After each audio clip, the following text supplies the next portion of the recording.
கிடைக்கிறது கிடைக்காம இருக்காது, கிடைக்காம இருக்காது கிடைக்காது.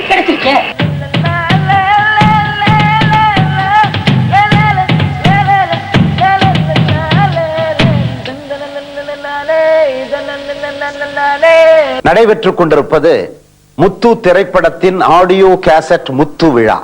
வெள்ளி விழா, பொன் விழா, வைர விழா, பவள விழா கேள்விப்பட்டிருக்கிறோம். அது என்ன? அது முத்து விழா.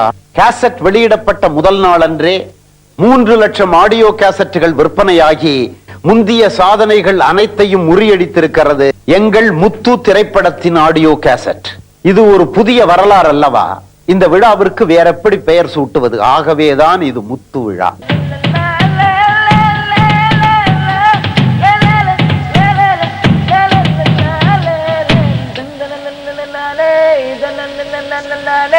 இந்த இனிய நேரத்தில் நான் சற்று பின்னோக்கி பார்க்கிறேன்.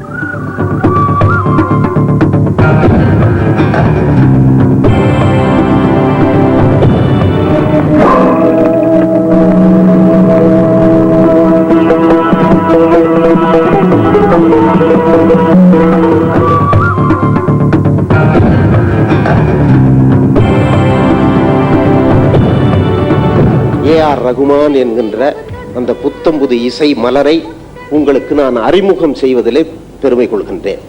மிக அற்புதமான கலைஞர். அது அப்கோர்ஸ் நான் அதை அதிகம் சொல்லக்கூடாது, ஏன்னா the proof of the pudding is in the eating என்று சொல்வார்கள். Mister A.R.. ரகுமான் அவர்கள்.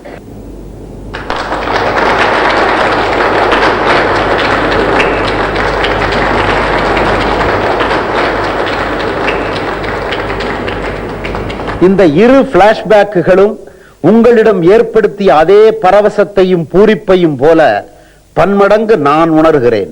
அதே நேரத்தில் பெருமையும் கொள்கிறேன் என்றால் காரணத்தை நான் இங்கே சொல்ல வேண்டுமா என்ன? ரோஜாவிலிருந்து முத்து வரை மிக குறுகிய காலத்தில் இந்த இளம் கலைஞன் ஏ.ஆர். ரஹ்மான் எப்படி உலகமெங்கும் பேசப்படுகின்ற ஒரு இசை கலைஞனாக வளர்ச்சி பெற்றிருக்கிறான் என்று எண்ணி பார்க்கும் போது நான் மட்டுமல்ல, இந்த தமிழ் மண்ணே பெருமைப்படுகிறது. அன்று அபூர்வ ராகங்களிலிருந்து இன்று முத்து வரை இந்த அபூர்வ கலைஞன் ரஜினியின் இமாலய வளர்ச்சி என்னை பிரமிப்பூட்டுகிறது.